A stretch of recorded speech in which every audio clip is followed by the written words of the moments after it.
안녕하세요. 백두산 금융연구소의 백두산입니다. 6월 4일 화요일 오후 4시 12분입니다. 어제 미국 증시 상승 마감을 했지만 내용 자체는 부진했었다라고 아침에 말씀을 드렸었습니다. 금리가 떨어졌었는데, 그러니까 경제지표가 안 좋아서 금리가 떨어졌었는데, 그게 금리가 떨어진 게 금리나 기대감 때문에 떨어진 게 아니고 미국 경제가 좀 잘못될 수도 있어라는 그런 약한 우려가 나타나면서 금리가 떨어진 거라 시장 분위기가 좀 안 좋았던 거죠. 그래서 그런 영향으로 오늘 아시아 증시도 일단 분위기는 별로 좋지는 않았던 것 같습니다. 중국 증시는 늘 청개구리처럼 움직이는데 오늘 일단 상승 마감을 하긴 했는데요. 중국 증시는 지금 이 순간이 어떤 기술적으로 봤을 때 굉장히 중요한 포인트라고 할 수가 있습니다. 그래서 조금 이따 좀 자세한 이야기를 드릴 거고요. 하여튼 오늘 전반적으로 분위기는 좀 안 좋았던 것 같습니다. 그리고 유럽 증시 조금 전에 개장했는데 역시나 분위기가 일단 안 좋게 출발을 했습니다. 세계 증시 아직까지 전반적으로 분위기 좋다라고 봐야 됩니다. 전반적으로 상승 추세 중 상승 추세가 깨진 데는 없어요. 일본 증시 정도가 좀 부진하긴 한데 한국 증시하고 아무튼 아직까지 의미 있게 그렇게 큰 위험이 닥친 그런 데는 아직까지 없습니다. 상승 추세가 대부분 잘 유지가 되어 있고, 그리고 지금 조금 하락한다 해도 이거는 이제 아직까지 가격 조정으로 인식이 되는 그 정도입니다. 가격 조정을 보고 이걸 보고 하락 추세로의 전환 가능성을 이야기하기에는 아직까지 굉장히 빠릅니다. 아직까지는요. 그러니까 지금 주식 시장은 아직도 굉장히 강해요. 그래서 겉으로 봤을 때는 이런 것만 보면, 이런 겉으로 보이는 현상들만 보면은 시장은 아직도 튼튼하다라고 이야기할 수 있습니다. 물론 이제 저는 빅스 지수의 모습이라든가 일부 몇 가지 점들을 들어가지고 좀 이런 점들은 경계를 해야 된다라고 말씀은 드리고 있는데, 아무튼 이런 것들은 어디까지나 직접적으로 나타난 건 아니고 잠재적인 어떤 부진한 내용들이라고 할 수가 있겠죠. 잠재적인 악재, 잠재적인 위협, 이 정도로 볼 수가 있을 겁니다. 대놓고 어떤 위험이 나타난 것은 아직까지 일단 보이지는 않습니다. 잠재적인 이제 위협이라고 할 수 있는 거, 예를 들면 이제 최근에 미국, 어젯밤에도 그렇고 미국 지표들이 일부 좀 부진하게 나오고 있는데 미국 경제가 조금 둔화될 수 있다라는 그런 것들, 아니면은 계속해서 말씀드리지만 요즘에 어떤 잘 나가는 친구들만 잘 나가고 못 나가는 친구들은 못 나가는데, 그런 어떤 양극화로 인한 어떤 그런 문제, 약한 친구들에서 생길 수 있는 문제들, 예를 들면 지역은행, 미국 지역은행, 아니면 미국 상업 부동산, 이런 쪽의 문제 생길 수 있다라는 거. 또 그리고 계속해서 금리 인하가 안 되다 보니까, 금리 인하를 기대하고 있지만 금리 인하가 안 되고 계속 금리가 동결되고 있다 보니까 고금리로 인한 피로가 누적되면서 약한 친구들이 힘든 그런 상황들이 나타나고 있는 것들이 잠재적인 문제, 그죠? 잠재적인 문제, 직접적으로 드러난 문제는 없다고요, 아직까지는요. 그래서 주식시장도 아직까지는 대부분 굉장히 강한 그런 모습입니다. 물론 삐걱삐걱하는 신호들이 어떤, 그죠? 삐걱삐걱하는 그런 냄새는 납니다만은 직접적인 건 없다라는 겁니다. 아직까지는 강세장의 마인드를 가지고 대응을 하는 게 맞긴 맞을 것 같아요. 근데 일단 저는 지금 단타 매매 이런 거에 지금 한국 증시를 제외하고는 일단 대부분은, 그래서 지금 일단 시장이 강한 상태이기 때문에 단기 매매를 일단은 목적으로 해서 하방진입 몇몇 가지를 시도는 하고 있습니다. 네, 몇몇 가지 시도를 하고 있어요. 잘 풀릴지 안 풀릴지 모르는 거고 일부 이제 시도를 하고 있는 그런 상황입니다. 단기적으로는 어쨌든 조금 가격 조정 혹은 기간 조정이 좀 길어지고 있는 친구들이 나타나고 있기 때문에 이런 것들에 대한 짧은 시세 차익을 취하기 위해서 일단 단기 투자를 목적으로 해서 단타 매매를 하기 위해서 좀 하방 진입을 하는 것들이 있긴 있었죠. 제가 한 거는 어젯밤에 나스닥 하방 진입, 어젯밤 반등시 매도 전략. 나스닥과 엔비디아, 지난주에 특히 좀 약세를 보였잖아요. 마이크로소프트 이런 친구들이 약세를 보이면서 나스닥이 좀 약하다, 조정이 좀 시작된 것 같다 말씀드려서 이제 그런 부분을 보고 이제 반등시 매도 전략 어젯밤에 좀 나스닥 하방을 좀 진입을 해봤고, 오늘 이제 중국 증시가 지금 현재는 좀 어느 정도 강세를 보이고 있는데, 강세를 보이니까 이제 이거 어떻게 해야 되겠죠? 일단 중국 증시도 일단 단기적인 어떤 조정은 좀 지속되고 있기 때문에 단기적인 조정 중인데, 얘가 일단 중국 증시가 오늘 좀 반등 시도를 하니까 여기서 반등시 매도 전략을 오늘 일단 조금 해보긴 했습니다. 아직까지 들고는 있는데 좀 지켜봐야 돼요. 이제 지금 중요한 순간입니다. 그래서 일단 이런 순간에 와 있습니다, 우리는요. 그래서 전반적인 내용도 좀 말씀드렸고, 하여튼 지금 현재 유럽 증시는 부진하게 출발을 했다. 유럽 증시가 부진하게 출발했다, 이런 점들 때문에 지금 일단 중국 증시 하방을 조금 더 들고 가는 그런 것도 있긴 있습니다. 중국과 유럽이 좀 연관성이 좀 높게 움직이고 있다 보니까 아무래도 유럽 증시가 약하네? 그러면 중국 증시도 잘하면 시간 외에서 좀 부진하지 않을까라는 생각을 갖고 일단은 들고 가고 있어요. 일단 뭐 쭉 말씀을 좀 드려봤고, 오늘 뭐 특별한 이벤트는 일단은 없습니다. 오늘 특별한 경제지표 발표 뭐 잘 없습니다. 뭐 물론 몇몇 가지 있긴 있네요. 졸트 잡 오프닝스라고 고용지표가 한국 시간으로 아마 밤 11시일 것 같아요. 아마 밤 11시에 발표가 될 것 같습니다. 요거 이런 정도 지표가 좀 중요하겠네요. 일단 이런 지표들 좀 보시면 되겠고요. 그 말씀드렸죠, 그죠? 금리와 달러, 금리는 아직까지 혼조한 구간 안에 와 있다. 달러 인덱스는 어쨌든 꾸역꾸역 하락을 좀 느리지만 이어나가고 있다. 달러 인덱스가 하락을 한다라고 해서 아시아권 통화들이 이 막 강세를 보이고 또 그런 건 또 아니다. 이거 약간 좀 구분을 하셔야 되겠죠, 그죠? 달러 인덱스는 하락 추세로 잘 진행 중인데, 달러 인덱스의 움직임하고 이 뭐 원화, 엔화, 위안화 이런 아시아 주요국들의 통화의 움직임은 또 차이가 또 좀 나고 있습니다. 이런 점들 좀 인식을 하셔야 될 점이에요. 매매하시기 전에. 일단 쭉 다 말씀드렸고, 오늘 있었던 것들 기술적인 이야기들 좀 분석만 간단하게 하고 마치겠습니다. 특별한 이슈는 없었으니까요. 그래서 오늘 보시면 중국 증시들은 일단 이렇게 상승 중이고, 오늘 뭐 비교적 분위기 나쁘지 않았는데 일단 지난번 하락의 영향을 받고 있다 말씀드렸고, 일본 증시 하락, 한국 증시 하락, 그죠? 예, 그리고 뭐 이런 것들은 다 미국 어제 그 지표 부진 뭐 그런 것들의 영향을 받고 있는 것 같다 말씀을 드려봤습니다. 일본 증시 오늘 하락을 하긴 했는데 뭐 그렇게 내용이 안 좋았던 건 아니네요, 그죠? 하락이라 하더라도 일단은 뭐 양봉 보이고 있고, 이 정도면 일단 더 올라갈 수 있다라고 봐줄 수가 있을 것 같습니다. 근데 말씀드렸죠, 지금 중요한 자리에서 얘도 고민하고 있는 거예요. 근데 조금 더 올라간다 한들 이제 전고점 어떤 무거운 저항 부근이기 때문에 상승 제한, 하락한다 해도 아래쪽으로 하락 제한, 이런 상황입니다. 근데 어쨌든 뭐 중요한 저항 부근에 와 있는데 조금 더 오르려고 하는 그런 모습들이 나타나고 있긴 하죠. 엔화는 어젯밤에 조금 안정적으로 좀 움직이더라고요. 중요한 저항이었는데, 어젯밤이 좀 중요한 밤이었는데 미국 경제지표가 부진하면서 달러 약세가 나타났고, 그로 인해서 엔화가 강세를 나타냈고, 그래서 일단 158엔 부근에서 일단 다행히도 싼 고점을 만들어내는 모습이라서 일단 뭐 나쁘지는 않습니다. 일단은 일본 외환 당국이, 일본 재무부나 이런 데서 조금 안도의 한숨을 쉴 수는 있게 됐는데, 근데 여전히 좀 답답한 그런 구간 안에 있고, 좀 여전히 그죠? 이 엔화가 막 급격히 내려올 만한 요인이 좀 잘 보이지는 않습니다. 하여튼 가장 중요한 건 미국이 빨리 금리 인하를 해야 되는데, 금리 인하를 안 하고 이렇게 지연되다 보니까 이런 모습들이 나타내는 것들이 좀 있죠. 그래서 답답한 구간 안에 있다. 큰 위기는 일단 한번 넘긴 겁니다. 완전히 넘긴 건 아니고, 당장 막 폭등하면 일본 증시 큰일 날 수 있는데 일단 위기는 한번 넘긴 셈이 됐어요. 근데 아직 완전히 이 불씨가 꺼진 건 아니죠, 그죠? 여전히 위쪽으로 올라가려는 이런 압력을 조금 은근히 받고 있어서 아직도 조금 좀 주의는 해야 될 필요가 있을 것 같습니다. 중국 증시 상해 종합은 일단 오늘 이렇게 살짝 반등하는 모습입니다. 보시다시피 중요한 지지선 부근에 와 있었기 때문에 한 번쯤 반등하는 게 맞다라고 보고요. 다만 이제 이렇게 보시면 5일선 아직 안착도 못하는 등 조금 불안한 모습이 있긴 있습니다. 아직도 이 하락이 우세한 상황이긴 합니다. 그래서 이제 오늘 밤 혹은 지금 이 순간이 좀 중요하긴 합니다. 중국 증시 말씀드렸다시피 상승하면은 굉장히 많이 오를 수 있다. 하락하면 굉장히 많이 하락할 수 있다. 상승이건 하락이건 어떤 목표치가 굉장히 많이 열려 있다라 말씀을 드렸는데요. 그런 자리에서 오늘 이제 5일선을 놓고 대략적으로 테스트를 하고 있는데, 이 싸움이 굉장히 중요하겠죠. 여기서 얘가 이제 어느 정도 지금 오늘 회복하는 모습인데, 오늘 저녁에 못 버티고 훅 꼬꾸라지면 여기서 굉장히 급격한 하락이 이어질 수 있습니다. 오늘 여기서 중국 증시 조금 밤에 뭐 부진하거나 A50 지수 좀 이상하거나 그러면은 훅 빠질 수 있어요. 굉장히 하락 목표치가 크게 열릴 수 있습니다. 왜냐하면 지난번 하락을 했는데 반등다운 반등도 못 나오고 지금 5일선 맞고 여기서 또 빠진다라고 하면 오늘 밤은 이제 정말 심각한 그런 문제가 생길 수가 있겠죠. 그래서 일단 반등시 매도 전략으로 일단 한번 해봤다고요. 중국 증시가 올라오니까 반등시 매도 전략 한번 해봐야겠다 이러고 일단 들고 가고 있습니다.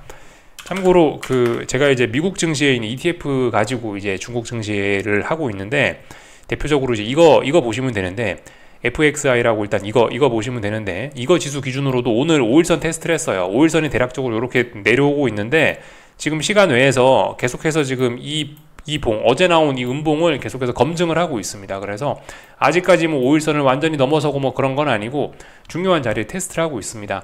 오늘 밤에 얘가 꼬꾸라지면은 하락 목표치가 굉장히 많이 열리게 되는 겁니다. 오늘 밤에 다행히 얘가 5일선을 올라와주면 상승 목표치 굉장히 또 크게 또 볼 수가 있게 되는 거고요. 그래서 일단은 반등시 매도 전략을 일단 해봤고, 왜냐면 어제 일단은 얘가 5일선을 얘가 일단 5일선을 저항을 의식하면서 밀렸기 때문에 일단 힘이 없구나.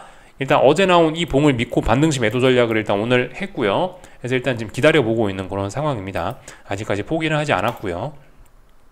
근데 이제 아무튼 중국 증시, 지금까지 아시아 증시 열려있을 땐 잘 버티다가 이제 유럽 증시가 좀 부진하니까 지금 또 조금 좀 부진한 그런 모습들이 나타나는 것 같긴 해요. 이제 이런 이야기를 좀 드려봤고요. 위안화는 이런 모습입니다. 위안화는 이렇게 보시다시피 뭐 얘도 전반적으로 엔화와 비스무리하게 위쪽으로 올라가려는 그런 압력을 조금은 받고 있는 그런 상황입니다. 어제 미국 지표 때문에 달러 강세가 나오면서 위안화는 어젯밤에 좀 달러 약세가 나오면서 위안화 강세가 어젯밤 조금 나타나긴 했는데 별로 그렇게 어쨌든 전반적으로 위로 올라가려는 그런 힘이 좀 우세한 것으로 보입니다. 일단 여기까지 쫙 봤고요. 유럽 증시는 이제 개장한 지 한 20-30분 정도 됐는데 현재 분위기가 안 좋습니다. 어젯밤 미국 증시 부진했던 거를 이제서야 반영을 하는 듯한 모습인데, 그죠? 뭐 미국 지표의 영향 뭐 그런 것들로 이렇게 안 좋은 모습이 나타나고 있다라고 볼 수가 있겠죠. 반등시 매도 전략 하자면 할 수 있는데, 말씀드렸다시피 근데 이제 정석적인 관점에서 보면은 뭐냐면은 눌림시 매수밖에 안 되는 겁니다. 그러니까 아직까지 상승 추세가 제대로 깨진 적이 없다. 고점이 의미 있게 낮아진 적이, 물론 이제 고점이 이걸 낮아졌다라고 볼 수 있긴 있는데, 고점이 낮아진 건데 이걸 의미 있게 낮아졌다라고 보기는 좀 어렵고요. 그래서 일단 이거는 가벼운 조정 정도로 일단 아직까지 보는 게 합리적인 관점이고, 따라서 대응은 이제 눌림시 매수가 합리적인 대응이 될 수가 있고, 반등시 매도는 이제 좀 공격적인 분들의 좀 그런 공격적이고 위험한 투자 아이디어가 되는 거죠. 근데 어쨌든 충분히 할 만한 근거는 있습니다. 만약에 얘가 이렇게 이런 식으로 이 자리에서 꺾이게 되면은 고점이 요렇게 찔끔찔끔 낮아지다가 고점이 요렇게 낮아지는, 고점이 급격하게 낮아지는 어떤 계기를 만들게 되는 거겠죠. 이렇게 되면 어떻게 된다? 가격 조정이 이제 깊어진다라고 이렇게 이야기를 할 수 있게 될 겁니다. 근데 지금 말씀드렸죠. 가격 조정이라고요. 가격 조정. 여기서 가격 조정이 나타나는 거지, 이게 하락 추세로의 전환, 당장 그런 이야기를 하기는 어렵다. 하락 추세로 전환이 되려면은 뭔가 확인 과정이 많이 필요한 거죠. 예를 들면 일본 증시처럼 뭐 이런 식으로 고점을 이렇게 막 이런 식으로 고점 낮추는 모습, 이런 식으로 저점 낮추는 모습, 이런 식으로 확인이 필요해야, 이래야 이제 뭐 하락 추세로 간다, 그런 이야기를 할 수 있는 겁니다. 지금 그나마 일본 증시는 근데 여기서 고점을 확인했으면 아래쪽으로 쭉 가야 되는데, 이번에 아래쪽으로 가지 않고 전저점을 지켰잖아요. 전저점 근처에도 가지 않고 반등을 하고 있잖아요. 얘도 또 다시 답답한 구간으로 그냥 계속해서 상승을 이어나갈 것처럼 일단 그런 모습이 또 되려고 하는 거라서, 하여튼 다들 반등시 매도 전략이 어떤 그런 근거들은 있습니다. 그죠? 근거들은 있는데 지금 현재 아직까지 전반적으로 좀 강하다라고 보는 게 좀 맞긴 맞습니다. 하여튼 근데 개별 자산들의 움직임들을 보고 다 거기에 맞게 대응을 하면 될 겁니다. 지금 어쨌든 지금 보시면 최근에 몇 거래일 동안 눈에 띄게 강했던 건 일본 증시죠. 일본 증시는 더 오를 수 있겠다라는 생각 하면 되겠죠. 반면에 나스닥은 어때요? 오히려 나스닥이 더 약하죠, 요즘엔요. 최근 몇 거래일 동안, 지난주에 후반에 가서 약했잖아요. 나스닥이 약했잖아요. 그럼 나스닥은 약하니까 얘는 후려 패면 되는 거죠, 그죠? 얘는 아래쪽으로 봐주고, 강한 친구들은 강하다고 봐주고, 약한 친구들은 약하다고 봐주고, 그런 식으로 일단은 지금은 대응할 때가 아닌가 싶습니다. 지금은 다 같이 손에 손잡고 하락하고, 다 같이 상승하는 이제 그런 어떤 강력한 추세장, 그런 건 아니기 때문에 지금은 방향성을 고민하고 있는 그런 단계란 말이에요. 금리도 말씀드렸다시피 박스권이잖아요, 그죠? 금리가 뭐 크게 오르거나 크게 떨어져야 이래야 이제 어떤 추세장을 만들 수 있는 그런 뭐 근거가, 어떤 그런 조건이 갖춰질 수 있는데, 그런 것도 아니기 때문에 지금은 강한 친구들은 강하다, 약한 친구들은 약하다라고 하면서 그냥 개별적으로 대응해 주는 게 좋지 않겠냐라고 말씀을 드리고 있고, 어쨌든 근데 이제 저는 계속해서 조금 좀 빼딱하게 좀 보는 게 있어서 어쨌든 좀 아래쪽으로 기회를 좀 많이 노리려고 하는 편이긴 해요. 이 지난주에 아마 이런 이야기를 드리긴 했는데 전반적으로 다 상승은 좀 어느 정도 제한적입니다.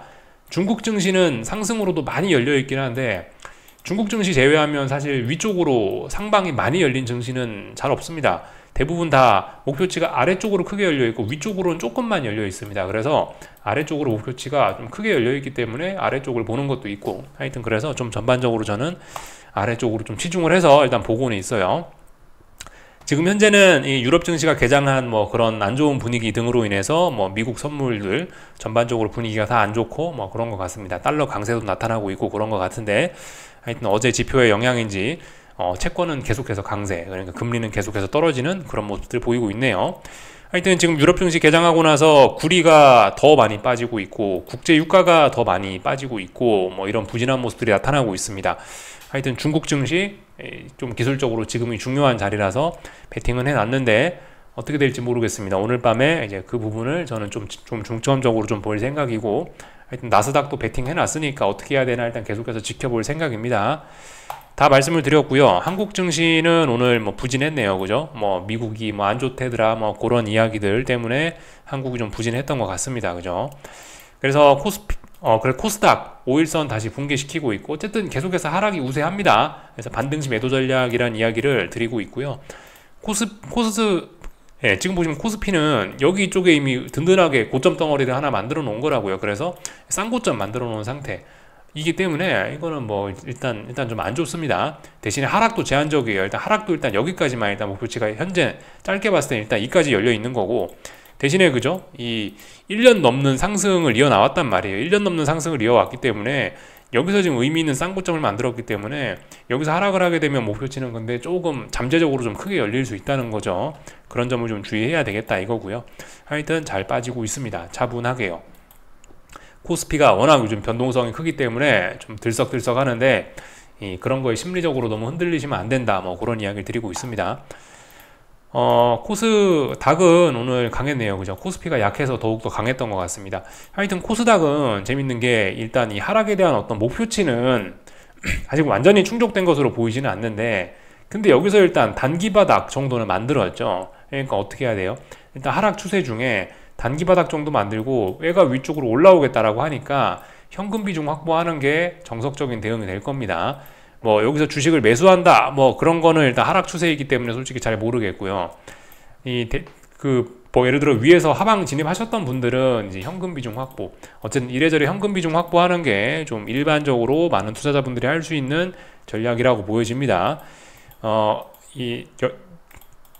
여전히 일단 하락 추세는 하락 추세이기 때문에 반등시 매도 전략이 이 전반적인 대응 전략이 될 수는 있긴 있는데 타이밍이 중요하죠. 지금 당장 반등시 매도 전략 하면 되겠어요? 안 되겠죠. 지금은 일단 코스닥이 더 위로 올라오겠어. 그러면서 중요한 저항을 막 돌파 한착하는 모습이기 때문에 더 올라올 수 있기 때문에 반등시 매도 전략이 일단 기본적인 전략은 하락 추세이기 때문에 기본적인 전략은 될 수 있는데 타이밍이 중요합니다. 근데 그 타이밍이 지금은 아닌 것 같다고요, 그죠? 요까지 일단 말씀드리면 될 것 같습니다. 환율은 일단 뭐 찔끔찔끔 잘 올라가고 있는 그런 모습입니다. 그래서 일단 달러는 계속해서 들고 갈 수 있습니다. 오늘 갭을 메운 거라고 보시면 되겠죠. 5월 30일 날 갭 상승 출발하면서 하루에 환율이 15원 올랐던 날이 있습니다. 그래서 지금 여기 이 부분에 갭이 있는데 이 갭을 오늘 어느 정도 메운 겁니다. 굉장히 지금 환율은 일단 뭐 원화는 약하다, 그러니까 위쪽으로 올라가려는 상승의 힘이 강하다라고 일단 볼 수 있을 것 같아요. 왜냐면은 오늘 갭을 다 메울 수도 있었잖아요. 오늘 갭 어디 있죠? 63원까지 내려올 수 있었는데 오늘 68원 정도 찍고 다시 거의 보합까지 올라왔으니까 어느 정도 이건 위쪽으로 올라가겠다라는 힘, 원화 약세가 좀 강하다, 원화 약세가 세게 진행되고 있다, 위쪽으로 올라가는 힘이 강하다, 이렇게 일단 볼 수가 있겠죠, 아직까지는요. 그래서 달러 팔면 안 된다, 아직까지는요. 네. 일단 뭐 들고 가보면 될 것 같고, 지금 이런 과정은 정고점 매물 소화하는 그런 과정으로 볼 수가 있겠죠. 네, 이렇게 보면 될 것 같습니다. 하여튼 그래서 뭐 주봉이나 지금 이런 단위로 봤을 때는 사실 지금 이런 움직임은 물론 길고 짧은 건 대봐야 되는데 더 위로 올라가겠다라는 그런 의지가 좀 많이 내포가 되어 있긴 합니다. 예, 그래서 하여튼 좀 주의를 해야 될 것 같긴 해요. 지금 분위기가 별로 일단 좋은 것은 아닙니다, 그죠? 이 모든 이 분위기가 지금 지금 이 전반적으로 금융시장의 분위기가 뭔가 좀 찜찜한 이것은 결과적으로 미국이 금리 인하를 자꾸 지연시키기 때문에, 그죠? 페드의 금리 인하가 계속 지연되기 때문에, 금리 인하 기대감이 계속 후퇴되기 때문에, 고금리에 대한 피로감 때문에 이런 거라고 생각하시면 되겠습니다. 그래서 일단은 시장이 조금 좀 방향성을 고민하고 있는 것 같다, 이 정도로 말씀드리면 될 것 같고, 그래서 뭐 전반적으로, 그죠? 뭐 약세 흐름 뭐 이런 식으로 보여지고 있습니다. 삼성전자는 뭐 조금 반등하려 그러긴 하는데 영 재미없는 종목이 돼서 뭐 딱히 언급은 안 할게요. 일단 어딘가 하방 경직성 보이고 있고, 당장 빠질 생각은 일단 뭐 잘은 없어 보입니다. 오늘 뭐 미국 증시 하여튼 제가 어젯밤에 하방 진입을 했기 때문에 하여튼 하락할 거면 나스닥 오늘 계속해서 하락하는 게 맞습니다. 하락할 생각이 있으면 오늘 밤에 빠질 거예요. 그런 점들 일단 좀 지켜볼 거고, 아니다 싶으면 또 바로 도망갈 겁니다. 나스닥은 어젯밤에 하루 버텼기 때문에, 어젯밤 빠진 게 아니잖아요. 어젯밤 나스닥 상승했잖아요. 오늘도 안 빠지고 버티면, 오늘도 여기서 버티면 5일선을 안착하게 됩니다. 그러면 바로 이제 도망갈 거예요. 그럼 하방 포기하고 도망갈 겁니다. 금리는 답답한 구간이라 지금 뭐 딱히 건드릴 거 없는 것 같고, 중국 증시는 지금 중요한 순간이라고 말씀을 좀 드렸죠. 저 A50 지수 봐도 그래요, 그죠? 5일선 올라탈랑 말랑하고 있잖아요. 여기서 5일선 올라탄 게 거짓말이라면 아래쪽으로 엄청나게 얻어맞을 수 있겠죠, 그죠? 이런 점들을 오늘 밤에 중점적으로 볼 예정입니다. 하여튼 지금 이제 유럽 증시 개장했는데 뭐 미국의 경기가 좀 부진하다, 뭐 그런 거에 관한 우려가 있는지 원자재들이 전반적으로 다 좀 약하네요. 달러가 또, 그리고 굉장히 지금 또 달러는 또 강하고, 하여튼 뭐가 어떻게 되는지 지금 전반적으로 뭐가 좀 혼조합니다. 여기까지 하겠습니다. 궁금한 거 리플 남겨주시고요. 내일 아침에 뵙도록 하겠습니다. 여기서 마치겠습니다.